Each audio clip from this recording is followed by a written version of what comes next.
So today I'll be talking about GBS, that is the Guillain-Barré syndrome.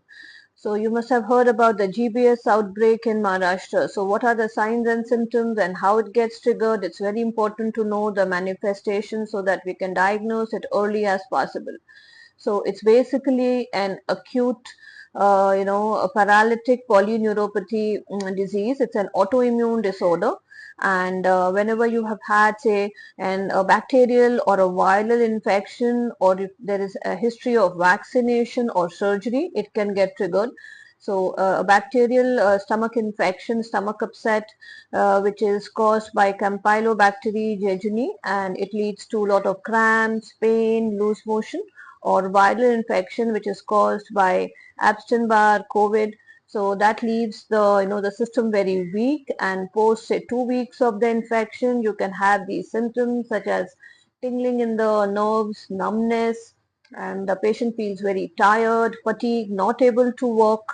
Plus, there could be problems with speaking or swallowing, getting up from the chair, or not able to have a normal life. So these are the few symptoms, and it is a symmetrical. It being a systemic disorder, it causes a symmetrical affection. Plus, it causes ascending paralysis, that it affects the feet and it spreads to the limbs and to the upper part of the body. So if it so because of this whole process, if it affects the diaphragm, so this is the partition that is there, that's between the say the chest and the abdomen, and it is it assists the breathing. So say the chest muscles are involved and the diaphragm goes into a paresis effect, then you could have difficulty in breathing, and this could lead to a respiratory distress syndrome. That's the reason you must have heard that the people are like admitted to hospital and they are put upon ventilators. So to avoid complications, the case needs to be assessed. You need to know the history, how it caused and what were the symptoms, plus the investigations have to be done.